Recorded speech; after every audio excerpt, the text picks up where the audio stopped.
देना जरूर पूर्वजों को, इस्माइल दे देना। लोग कहते हैं ये 16 दिन अच्छे काम नहीं करना चाहिए, 16 दिन ये मत लो, 16 दिन वो मत लो। कौन सी पुराण में लिखा है? एक बार मुझे वो पुराण जरूर बताना कि 16 दिन ये सामान मत खरीदना, 16 दिन ये चीज मत लेना। क्योंकि शिव महापुराण में और शास्त्रों में वर्णन आता है कि 16 दिन श्राद्ध के हैं, ये पूर्वजों के हैं। आप पूर्वजों का नाम लेकर अपने पितरों का स्मरण कर कर तुम्हारी मर्जी पड़े वो खरीदो, तुम्हारी मर्जी पड़े वो लाओ, पर सबसे पहले उन पूर्वजों को सम्मान पूर्वक वो वस्तु समर्पित कर दो कि आपकी है, आपको संभालना है, आपने दी है, आपके द्वारा आई है। पूर्वज खुश होंगे। तुम्हें बढ़ता हुआ देखकर तो पितर खुद आशीर्वाद देते हैं। कौन माँ होगी जो अपने बच्चे को बद्दुआ देगी? कौन पिता होगा जो अपने बच्चों को बद्दुआ देगा? अगर माता पिता अपने बेटे को गाली भी देते हैं, बद्दुआ भी देते हैं, तो बाद में रोते हैं, आंख में से आंसू निकलती है। एक माँ अपने बेटे को चिल्ला देती है तो बाद में रोती है। अगर माँ अपने बच्चों पर हाथ उठा देती है तो बाद में रोती है। तो क्या मरने के बाद पितर तुमको बद्दुआ देंगे? नहीं, पितर आशीर्वाद देते, बस इतना जरूर कहते हैं कि मैं छोड़ कर गया था रे, मैं तुझे देकर गया था रे, मुझे भूल क्यों गया? तू थोड़ा देता क्यों नहीं है? मेरे को अन्न का भाग देता क्यों नहीं है? बस वो याद करते हैं, वो आपसे मांगने की, क्योंकि आप उसके पुत्र हो, आप उसकी संतान हो, आप उसके वंश के हो, आपसे ललकता है उसको, किसी दूसरे से नहीं।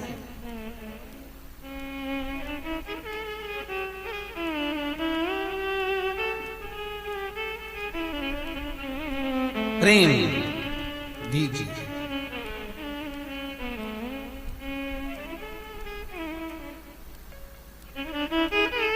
भले कोई किस भाव से आए उसका आदर हो,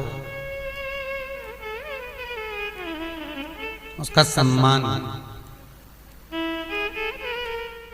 कई लोगों का प्रश्न होता है, गुरुजी हम 4 भाइयों का परिवार है, पर पितृ दोष मुझ पर ही क्यों आ रहा है? मैं ही क्यों तकलीफ भोग रहा हूं? मेरे को ही क्यों कष्ट आ रहा है? मेरे ही क्यों पांव दुख रहे हैं? मेरे घर में क्यों ऐसी परेशानी आती है? सबकी सब तो सुखी है। ध्यान रखना, पितरों का जिससे लगाव होता है और जिसको पितरों ने दिया होता है, पूर्वजों ने दिया होता है, भगवान ने दिया होता है, लालसा उसी से होती है। भीख मांगने वाला, भिक्षा मांगने वाला भिखारी भी होता है, भिक्षुक भी होता है। तो गाड़ी देख लेता है कि 4 व्हीलर गाड़ी से आया है तो सेठ जी 10 रुपया देगा। कोई पैदल जाता है तो भिखारी भी सोचता है बेचारा क्या देगा, उसके पास तो खुद नहीं, पाँव में चप्पल नहीं पहना है, फिर भी हाथ फैला देता है कि दे दे तो ठीक है, नहीं तो कोई गाड़ी वाला तो देगा ना मुझको। उसी तरह घर के पूर्वज, घर के जो आहूत होते हैं, घर के जो पितर होते हैं, घर के जो वासुक होते हैं, घर के जो पूर्वज होते हैं, आशा उसी से लगते हैं जो दे सकता है। जिसके पास है ही नहीं उससे क्या आशा रखेंगे? जिसके पास कुछ है ही नहीं उससे आशा रखना क्या?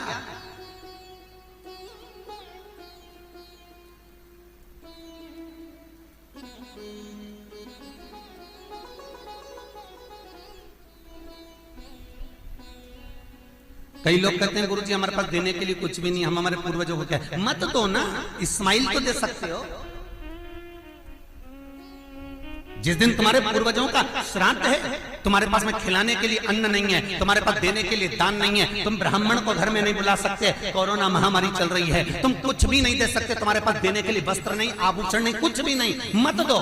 निवेदन है बस चेहरे पर प्रसन्नता रखकर, एक निवेदन है कि चेहरे पर प्रसन्नता रखकर उस दिन अपने पूर्वजों को याद जरूर करना और कह देना कि आप ही का दिया हुआ है जो हम खा रहे हैं, हम पर करुणा करना, हमारे पास कुछ भी नहीं है। डब्बे में से गुड़ या शक्कर निकालकर, अरे गैस को लाइटर से जलाकर उसकी अग्नि में छोड़ देना, पर 2 दाने शक्कर के छोड़ना जरूर, जिससे वो जीवात्मा दरवाजे पर आकर भूखी ना जाए, उसके मुख में कुछ तो चला जाए और वो जीवात्मा तुम्हें आशीर्वाद दे जाए। तुम्हारे पास कुछ ना हो तो इतना तो दे सकते हो साहब।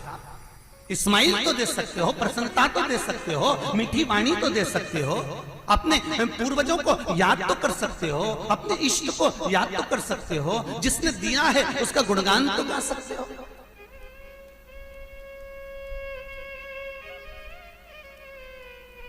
एक नई नवेली दुल्हन को पति ने एक नई नथनी लाके दे दी। कबीरदास जी लिखते हैं, नथनी दी यार ने तो दिया बखान। यार ने केवल एक नथनी लाकर दी है, पति ने केवल एक नथनी लाकर दी है, सोने की बड़ी सुंदर, सबको दिखा रही है, घूंघटे में उघाड़ उघाड़ कर दिखा रही है, मेरे पति ने दी है, झुमका बार बार दिखा रही है, मेरे पति ने दी है, मेरे पति ने दी है। एक नथनी मात्र 2000, 5000, 10,000, 20,000, 25,000, 50,000, 1 लाख, 2 लाख की नथनी पति देता है तो सारे जगत को दिखा देते हो। वो परमात्मा देता है तो किसको क्यों नहीं बोलते कि उसने दिया है, उस पूर्वजों ने दिया है। वो छोड़ कर गए थे तो हम खा रहे हैं, अगर वो छोड़कर नहीं जाते तो रोड पर मिल जाते। लोग कहते हैं हमारी माँ ने हमको क्या दिया, हमारे पिता ने हमको क्या दिया, सब उसको देकर चले गए। भले वो किसी को दे जाएं पर आशीर्वाद लिए बगैर मत जाने देना। भले वो कितना भी पक्षपात करें, भले वो कितनी भी बेईमानी करें, भले वो कितना भी कपट करें, वो सारी जायदाद उठाकर किसी को भी दे दें, पर उन माता पिता का सम्मान जरूर करना, क्योंकि वो मरते मरते आशीर्वाद जरूर दे जाएंगे कि मैंने तुझे कुछ नहीं दिया, ले मैं तुझे आशीर्वाद देता हूँ, और तुम्हें आशीर्वाद मिल गया तो तुम निहाल हो गए। वर चाहिए, आशीर्वाद चाहिए, धन दौलत नहीं। श्राद्ध पक्ष की कथा कहती है, ये श्राद्ध पक्ष का जो वर्णन गरुड़ पुराण में कहा गया कि जीवात्मा सबसे पहले जाती है तो घर पर जाती है, जैसे जट्ठा और मट्ठा की कथा।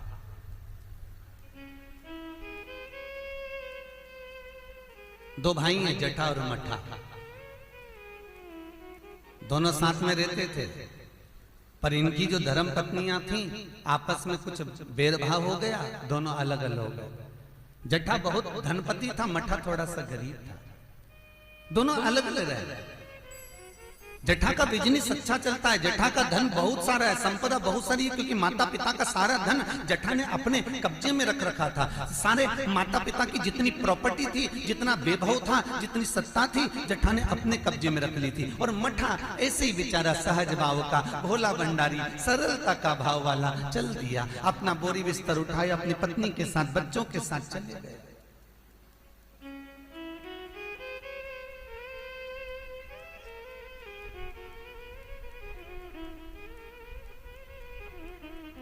सोलह दिन श्राद्ध किया गया। एक दिन जट्ठा की पत्नी बोली, सुनो, इतना सारा गाड़ी बंगला जमीन जायदाद ढेर सारी है, 200 एकड़ जमीन, 200 बीघा जमीन है, 4 ट्रैक्टर हैं, गाड़ी बंगला ढेर सारा है, खूब वैभव बना हुआ है, पर अपन अपने घर में सेठ बनकर रहते हैं, पर दुनिया को क्या मालूम कि अपने पास कितनी दौलत है, कितनी जायदाद है, अपने परिवार वालों को, रिश्तेदारों को, किसको क्या मालूम कि अपने पास में कितनी सत्ता, अपन कितने राशि ठाट में रहते हैं। तो पति बोला क्या करना है, पत्नी बोली एक काम करो, तुम्हारे जो पिताजी मर गए थे उनका श्राद्ध आ रहा है,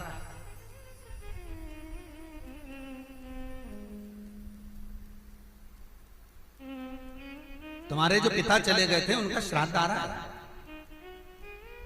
एक काम करो, अपन अपने पिताजी का श्राद्ध रख देते, और श्राद्ध रखेंगे तो मेरे मायके वालों को और आपके पूरे परिवार वालों को, जो आपके रिश्तेदार हैं, मित्र हैं, दोस्त हैं, और मेरे मायके वाले, मेरी सहेलियां, मेरी बेस्ट फ्रेंड, सबको बुला ला, और उनको बड़े प्रेम से अपन भोजन करा देंगे। इतने में जट्ठा बोला कि भोजन बना तो खिला तो देंगे, पर भोजन बनाएगा कौन, इतना सारा फैला हो जाएगा, उठाएगा कौन। इतने में तुरंत जट्ठा की पत्नी बोली, वो देवर और देवरानी क्या करेंगे, बाप तो उनका भी था, पिता तो उनका भी था, वो आए देवरानी, और देवरानी आकर भोजन बनाए और देवर आकर बर्तन मांजे। चलो निमंत्रण सबको देने जा रहे हैं तो उनके घर भी चल जाए। आवाज लगाई, मट्ठा, अरे ओ मट्ठा। मट्ठा ने दरवाजा खोला, छोटा सा झोपड़ा, गोबर से लिपा हुआ घर। मट्ठा हाथ जोड़कर बोला, बड़ा भाई आया, बैठो भैया, हम बैठने नहीं आए तेरे घर में, कल पिताजी का श्राद्ध है, तेरे को बर्तन मांजने आना है, दुल्हन को भोजन बनाने आना है। श्राद्ध पक्ष में हमने ब्राह्मणी ढूंढी थी, बामणी भोजन बनाने वाली मिल नहीं रही है, सब लगी हुई है इधर उधर। देवरानी को ले आना। भाभी हम आ तो जाएंगे, पर निवेदन इतना सा है कि पिताजी का श्राद्ध है, तो मन कर रहा है कि हम थोड़ी सी धूप छोड़ दें, इसके बाद आ जाएंगे। इतने में तुरंत भाभी बोली, सुन रे मठा, आना हो तो सुबह जल्दी आना, क्योंकि रखे हुए बर्तन कौन मांजेगा, भोजन कौन बनाएगा। इतनी देरी से आना है तो केवल क्या खाने आ रहे हो? आने की जरूरत नहीं है, तुम दोनों की जरूरत नहीं है मेरे को, मत आना तुम। छोड़ दिया। जेठा गया, अपने ससुराल वालों को बुला लिया, मायके वालों को बुला लिया, सबको बुलाया। पितृलोक से जिसकी तिथि होती है, पितरों के भगवान जिनका नाम है आर्यमा स्वामी, कौवे पर बैठकर जिसकी तिथि होती है, उस तिथि के जीव को कौवे पर बिठाकर आर्यमा स्वामी लेकर आते हैं, और जिसकी यहाँ श्राद्ध होती है उसकी छत पर कौवा छोड़ते छोड़ते जाते हैं। इसलिए हिंदू धर्म में श्राद्ध में कौवे का बड़ा महत्व होता है, क्योंकि पितरों के देवता आर्यमा स्वामी कौवे पर बैठते हैं, और उसी कौवे पर हमारे घर के जीवों को लेकर आते हैं। और सबसे पहले वो जीव कहां जाता है श्राद्ध पक्ष में? बहुत ध्यान से सुनना गरुड़ पुराण का ये चरित्र। सबसे पहले वो जीव कहां जाता है? जो घर का सबसे पुराना घर होता है, जहां पर घर का बड़ा बेटा रहता हो, जहां पर घर का पुराना मकान हो, पुराना घर हो, वहां वो जीव जाता है। 3 वृक्ष पितरों के तुल्य हैं। पहला पीपल, दूसरा बट वृक्ष, तीसरा बेलपत्र का वृक्ष। बेलपत्र का वृक्ष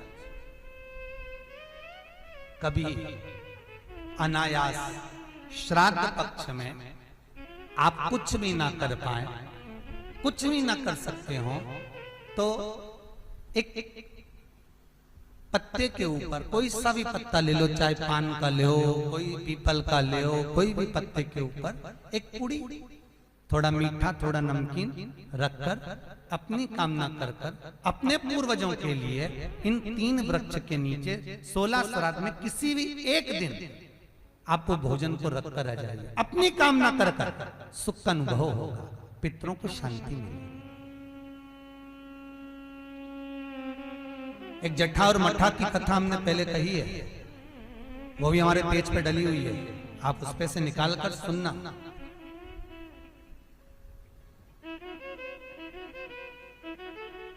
उसमें भी हमने व्याख्यान वर्णन करा जट्ठा मट्ठा की कथा। 3 वृक्ष पितरों के तुल्य हैं,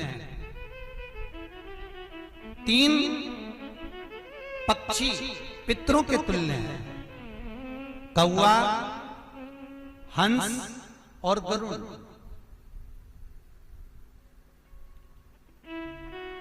एक कौवा और एक श्वान कुत्ता, ये 2 ऐसे होते हैं जिनको 20 मिनट पहले, आधे घंटे पहले, 1 दिन पहले, 24 घंटे पहले, 48 घंटे पहले क्या होने वाला होता है, कौवे को और श्वान को भान हो जाता है। क्यों? क्योंकि ये यमलोक में जहां यमराज निवास करते हैं, श्वान और कौवा उस स्थान का भाग ग्रहण करते हैं, और इनको ये ज्ञान पूर्व से यमराज से प्राप्त होता रहता है, पूर्वभान होता है, प्राप्त होता रहता है। एक कौवा एक श्वान, कोई घटना घटने वाली होती है तो कुत्ता रोने लगता है, कोई घटना घटने वाली होती है तो कौवा आकर बैठ जाता है, कोई आ रहा है तो कौवा आएगा, कोई भाव सूचक है तो कौवा आकर बैठेगा। दरवाजे पर कैसे, उसका भी भान है, अटारी पर कौवा कहां बैठा है, दरवाजे पर कौवा कहां बैठा है, किस स्थान पर कौवा विराजमान है, उसका भी भाव हमारे शास्त्र में वर्णन है। 3 पक्ष, 3 वृक्ष पितरों के तुल्य हैं। पक्षियों में कौवा, हंस और गरुड़, ये पितरों के तुल्य, जो अधोगति में मर जाते हैं, जिनको पिंड नहीं मिलता, तर्पण नहीं होता, ब्राह्मण का भोज नहीं मिल पाता, जो मर जाते हैं, जिनका अंतिम संस्कार तक नहीं होता, जिनकी गति बिगड़ जाती है, ऐसे जीव कौवे के अंश में प्रकट होते हैं, जो पूर्ण फल लेकर जाते हैं। पितृलोक में जगह नहीं होती, बैकुंठ में जगह नहीं होती, कहीं अगर जगह नहीं है देवलोक में, तो इनको कौवे के अंश में, गरुड़ के अंश में या हंस के अंश में डाल दिया जाता है। महाराज फिर अगला वर्णन किया, 3 पशु, कुत्ता, गाय और हाथी, ये पितरों के तुल्य होते।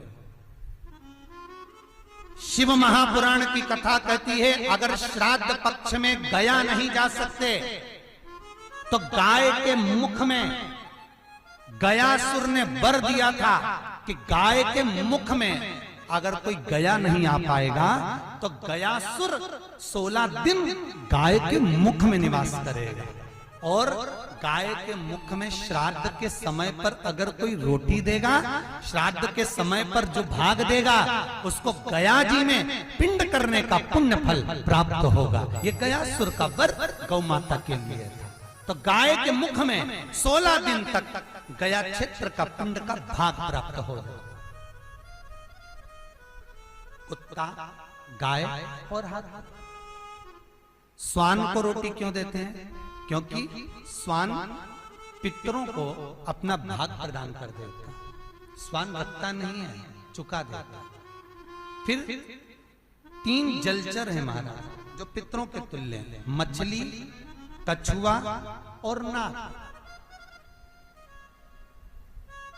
पिंड जो बनाया जाता है वो पानी में दिया जाता है। मछली जिसको पाती है वो पितरों को प्राप्त होता है। कछुआ श्रावण के इस 16 श्राद्ध के अंतर्गत कछुआ यदि आपके दिए हुए भाग को पा लेता है, तो वो जीव उसी समय पर तर जाए।